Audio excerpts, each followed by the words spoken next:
بسم اللہ والصلاة والسلام علی رسول اللہ۔ آج میں آپ کے سامنے اور آپ کی توجہ چاہتا ہوں لیلۃ القدر کے حوالے سے۔ نبی کریم صلی اللہ علیہ وسلم کی حدیث کے مطابق آپ لیلۃ القدر کو رمضان المبارک کے آخری عشرے کی 5 طاق راتوں میں تلاش کر سکتے ہیں، اور یہ رات بڑی ہی بابرکت ہے، فضیلت والی ہے، بہت زیادہ اہمیت والی ہے۔ نبی مکرم صلی اللہ علیہ وسلم نے فرمایا، من قام لیلۃ القدر ایمانا و احتسابا غفر له ما تقدم من ذنبہ۔ نبی پاک صلی اللہ علیہ وسلم نے فرمایا، جو بندہ لیلۃ القدر کا قیام کرتا ہے ایمان کی حالت میں اور ثواب کی نیت سے، تو آپ نے فرمایا غفر له ما تقدم من ذنبہ، اللہ اس کے سارے گناہوں کو معاف فرما دیتا ہے۔ یہ بہت بڑی فضیلت والی بات ہے، اللہ اس کے صغیرہ کبیرہ گناہوں کو معاف فرماتا ہے۔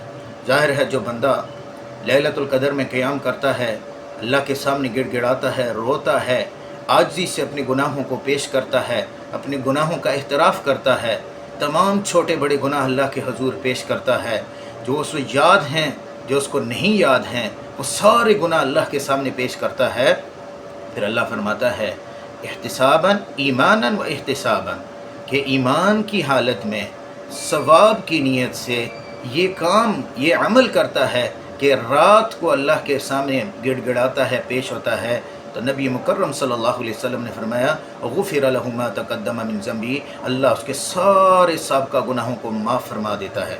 اور اسی طرح لیلۃ القدر کے حوالے سے اللہ تعالیٰ قرآن کریم کے اندر ارشاد فرماتے ہیں، ایک سورت اللہ تعالیٰ نے پوری لیلۃ القدر کے حوالے سے جو ہے وہ بیان فرمائی ہے۔ اعوذ باللہ من الشیطان الرجیم، بسم اللہ الرحمن الرحیم، انا انزلناہ فی لیلۃ القدر، بے شک ہم نے اس قرآن کریم کو لیلۃ القدر میں نازل فرمایا۔ وما ادراک ما لیلۃ القدر، تمہیں کیا معلوم لیلۃ القدر کیا ہے؟ لیلۃ القدر خیر من الف شہر، یہ لیلۃ القدر 1000 مہینوں کی عبادت سے زیادہ بہتر ہے۔ یہ لیلۃ القدر کے حوالے سے سورہ قدر ہے، اور اس میں اس کی فضیلت سنیں کہ اللہ تعالیٰ نے قرآن کریم کو لوح محفوظ سے آسمان دنیا پر اس رات کو نازل فرمایا، ایک بڑی فضیلت۔ اور اسی طرح دوسری فضیلت کیا ہے کہ جو بندہ اس رات میں اللہ کے حضور جاتا ہے، اللہ کی عبادت کرتا ہے، قیام کرتا ہے، قرآن کریم کی تلاوت کرتا ہے، ذکر و اذکار کرتا ہے، یہ سارے کام کرتا ہے، قرآن کریم کو سمجھ کر اس کو ترجمے کے ساتھ پڑھتا ہے، یعنی ساری رات اللہ کی عبادت کرتا ہے، چاہے وہ نوافل پڑھتا ہے، چاہے وہ ذکر اذکار کرتا ہے، قرآن کریم کی تلاوت کرتا ہے، پھر اللہ کے حضور گڑ گڑاتا ہے، اپنے گناہوں کی معافی مانگتا ہے، تو اللہ فرماتا ہے لیلۃ القدر خیر من الف شہر، اس ایک رات کا جاگنا اور اس ایک رات کی عبادت کرنا 1000 مہینوں سے زیادہ بہتر ہے۔ تنزل الملائکۃ والروح فیہا باذن ربہم من کل امر، اور اس رات کی ایک اور بہت بڑی فضیلت اور اہمیت یہ ہے کہ جبرائیل علیہ السلام بہت سارے فرشتوں کے ساتھ رحمتیں اور برکتیں اور سکون لے کر اس رات میں نازل ہوتے ہیں۔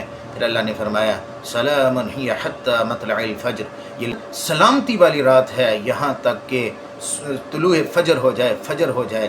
سامعین محترم، یہ بات ذہن نشین کر لیں کہ لیلۃ القدر بہت اہمیت والی ہے۔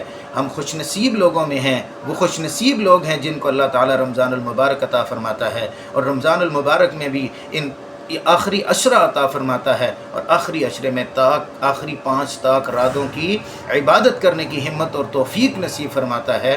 وہ بندے بڑے خوش نصیب ہیں جو اللہ کو راضی کر لیتے ہیں۔ اللہ تعالیٰ ہم سب کو لیلۃ القدر میں جو ہے وہ عبادت کرنے کی توفیق عطا فرمائے۔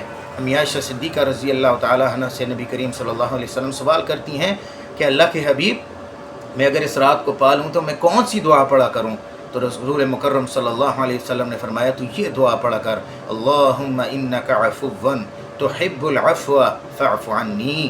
میں ایک بار پھر دہراتا ہوں، آپ اس کو ذہن نشین کر لیں، اللہم انک عفو تحب العفو فاعف عنی۔ اللہ تعالی ہم سب کو عمل کی توفیق عطا فرمائے۔